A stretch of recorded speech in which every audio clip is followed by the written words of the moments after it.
한국의 에너지 미래를 두고 지금 두 개의 거대한 시계가 서로 다른 속도로 똑딱이고 있습니다. 두 개의 시계요? 네. 하나는 2050년까지 탄소 중립을 달성해야 하는 기후위기의 시계이고요. 그렇죠. 다른 하나는 20조 원 빚더미 위에서 이게 언제 터질지 모르는 한전 부채의 시계죠. 정말 정확한 비유네요. 오늘 저희는 여러분이 보내주신 여러 기사를 통해서 이 두 시계의 초침 소리를 들으면서요. 원자력과 재생에너지라는 이 각기 다른 해법이 과연 우리에게 시간을 벌어줄지 아니면 시간을 더 깎아먹을지 한번 깊이 펼쳐보려고 합니다. 이게 단순히 원전이냐 신재생이냐 하는 그런 기술 선택의 문제가 아니거든요. 네, 그렇죠. 당장 눈앞에 경제성, 또 미래 세대에 대한 책임, 그리고 산업 경쟁력과 기후변화 대응이라는 이 양립하기 힘든 가치들이 지금 정면으로 충돌하고 있는 상황입니다. 그리고 그 결과는 결국 매달 여러분이 내는 전기요금 고지서에 고스란히 다 반영될 수밖에 없는 문제고요. 맞아요.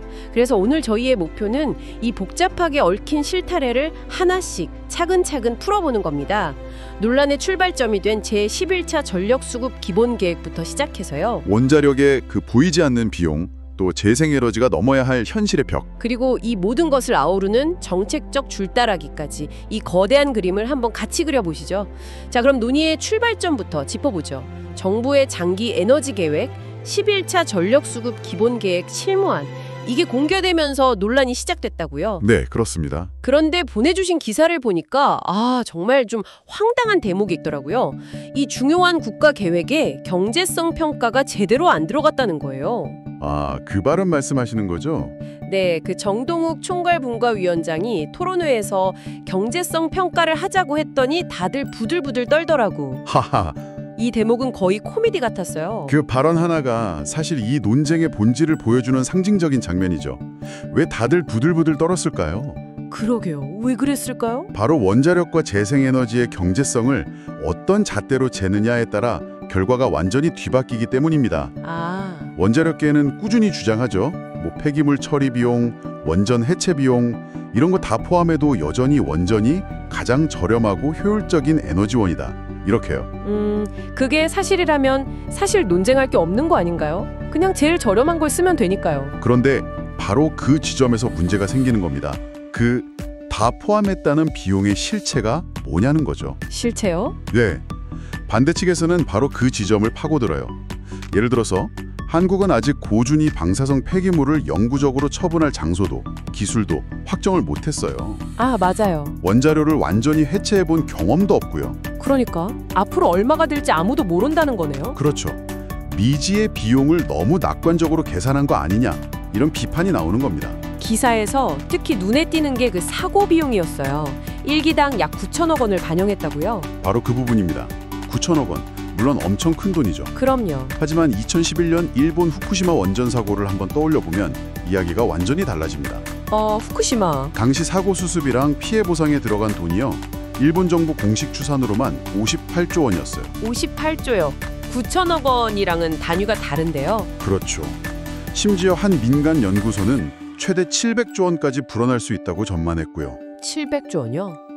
와, 이건 비교 자체가 안 되는 액수인데요. 네. 그러면 대체 그 9천억 원이라는 숫자는 어떤 근거로 나온 걸까요? 아니, 현실이랑 이렇게 수백 배 차이가 날 수 있는데도 그 금액을 고수하는 이유가 있을 거 아니에요? 아주 좋은 질문입니다. 기사에서 명확히 설명하진 않지만 추정은 해볼 수 있죠. 아마도 사고 확률을 매우 낮게 보기 때문일 겁니다. 설마 우리한테 그런 일이 일어나겠어? 하는. 네, 그런 가정이 깔려 있는 거죠. 결국 이 논쟁의 핵심은 측정 가능한 비용과 상상해야만 하는 비용의 대결인 셈이에요. 책정 가능한 비용과 상상해야 하는 비용? 네. 원전은 당장 눈에 보이는 전기료는 저렴하지만 후쿠시마 같은 사고나 수만 년간 관리해야 할 폐기물처럼 이 값을 매기기 힘든 리스크를 미래 세대에게 떠넘기는 구조인 거죠. 지금의 경제성이 과연 미래 책임보다 중요할 수 있느냐. 바로 그 철학적인 질문이기도 합니다. 와, 측정 가능한 비용과 상상해야만 하는 비용의 대결이다 하니까 정리가 확 되네요.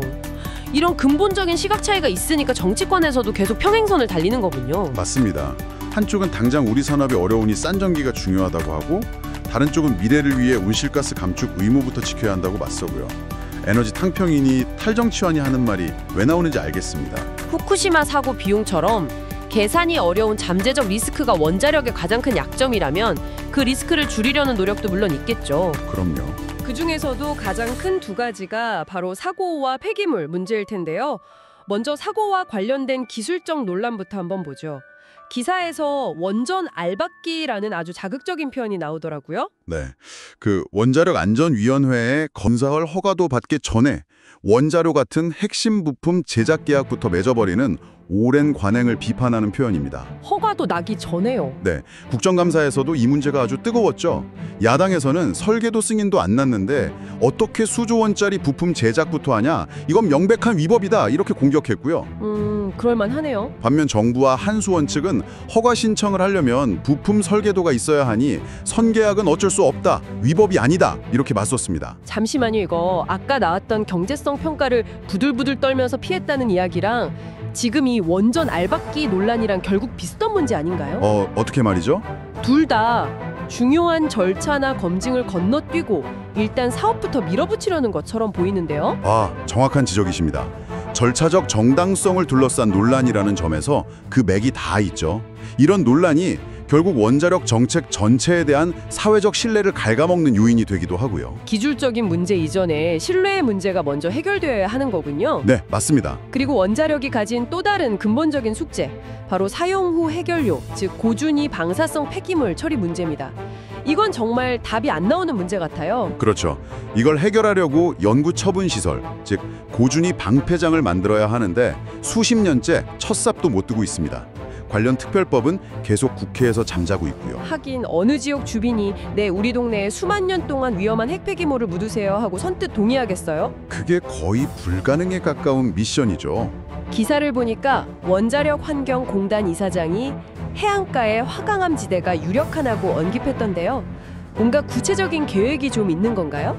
그건 기술적인 관점에서 본 희망사항에 가깝다고 봐야 합니다. 희망사항이요? 네. 우리 국토의 70%가 단단한 화강암이라 지질 조건은 괜찮아요. 근데 문제는 운송입니다. 고준위 폐기물을 육지로 길게 옮기는 건 위험 부담이 너무 크니까요. 그럼 배로 옮겨서 바로 처분할 수 있는 해안가가 유리하다. 이런 논리군요. 그렇죠.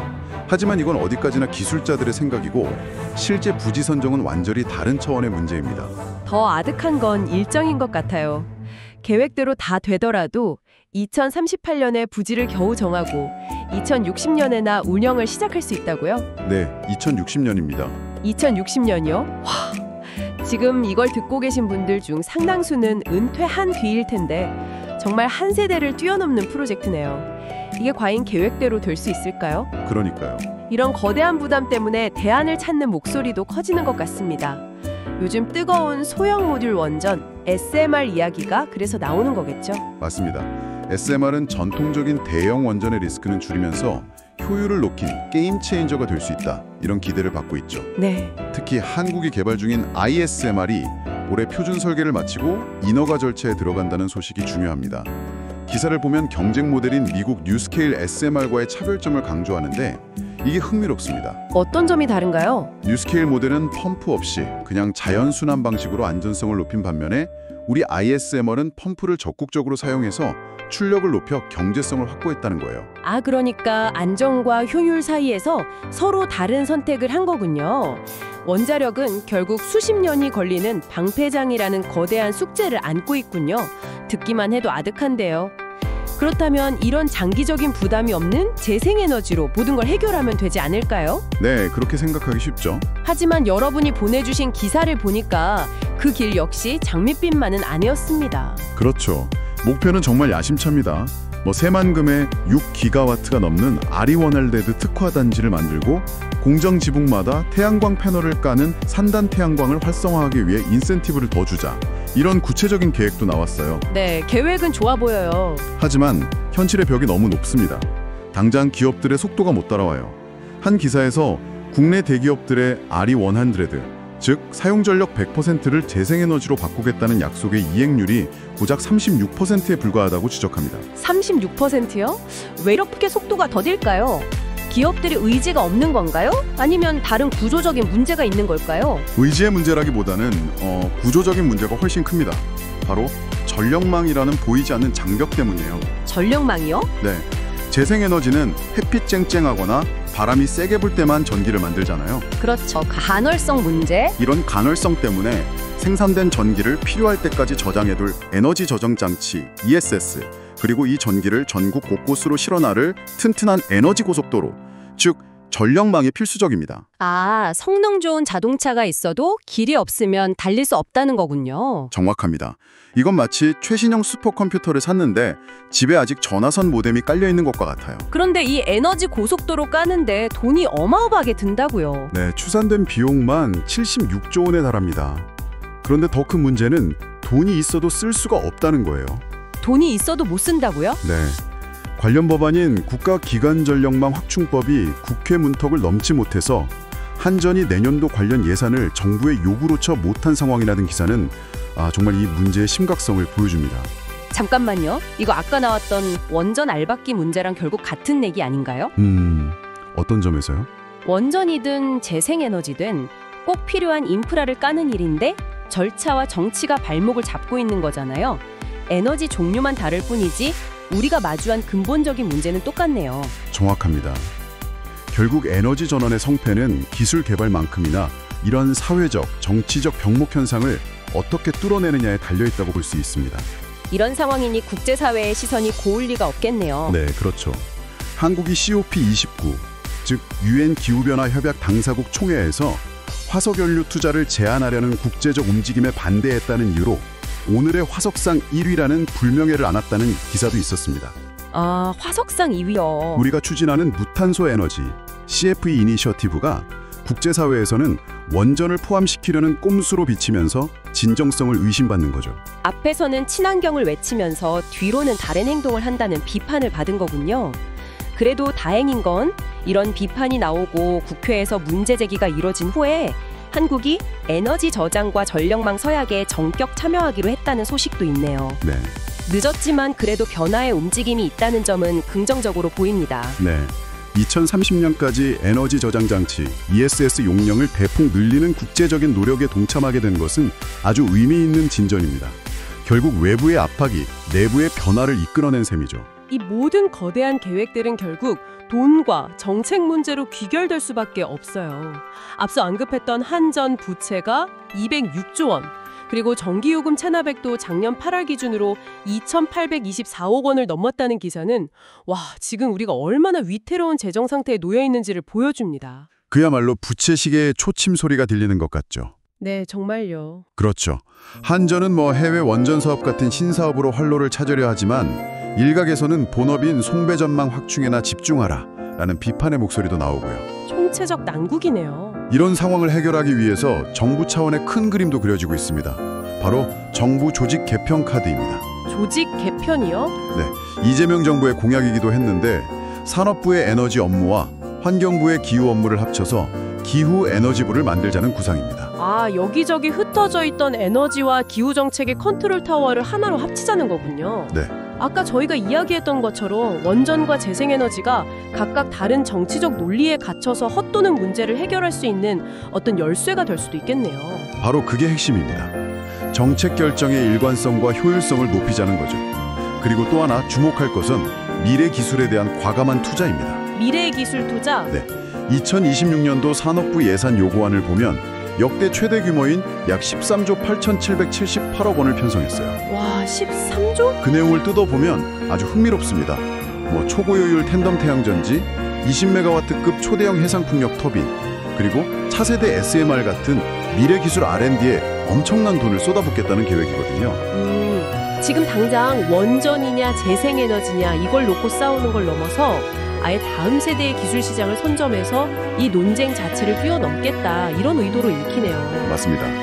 현재의 갈등을 미래 기술로 돌파하겠다는 전략이죠. 지금의 선택이 앞으로 수십 년간 한국의 산업 지형을 결정할 수 있기 때문에 R&D 투자는 현재의 논쟁만큼이나 중요한 변수라고 할 수 있습니다. 오늘 이야기를 정리해보면 한국의 에너지 미래는 정말 복잡한 방정식 그 자체네요. 네, 정말 그렇습니다. 기후위기의 시계는 탄소 감축을 대촉하고 한전 부채의 시계는 경제적 압박을 가하는 가운데 원자력은 상상해야 하는 비용이라는 오랜 숙제를 재생에너지는 전력망이라는 현실의 벽을 마주하고 있고요. 어느 한쪽이 절대적으로 옳거나 완벽한 해법이라고 말하기는 불가능한 상황입니다. 그렇죠. 원전의 길을 가려면 수만 년간 이어질 핵폐기물 문제를 해결할 사회적 합의가 필요하고, 재생에너지의 길을 가려면 전국을 거미줄처럼 잇는 전력망 현대화라는 천문학적인 투자가 선행되어야 합니다. 네. 결국 어떤 길을 선택하든 우리는 그 길이 요구하는 거대한 책임과 비용을 감당할 준비가 되어 있는지 스스로에게 물어야 하는 시점인 거죠. 오늘 논의는 주로 어떻게 깨끗한 전기를 만들 것인가 라는 이 생산의 문제에 초점이 맞춰져 있었습니다. 네, 그랬죠. 하지만 여러분께 마지막으로 생각해볼 질문을 하나 던지고 싶습니다. 한 기사에서는 재생에너지 시대를 위해서 2040년까지 무려 8천만 킬로미터의 전력망을 새로 깔거나 개선해야 한다고 지적합니다. 8천만 킬로미터요? 네, 이게 지구를 2,000바퀴나 돌 수 있는 길이에요. 어쩌면 미래 에너지 시대의 진정한 도전은 깨끗한 전기를 생산하는 것을 넘어서 그 전기를 우리 집까지 안정적으로 전달하는 그 전력망 자체를 완전히 새롭게 설계하고 운영하는 일은 아닐까요? 그리고 시시각각 변하는 발전량과 소비량을 조율해야 하는 그 복잡한 시스템을 과연 인간이 관리할 수 있을까요? 아니면 결국 인공지능, AI에게 맡겨야만 하는 시대가 올까요?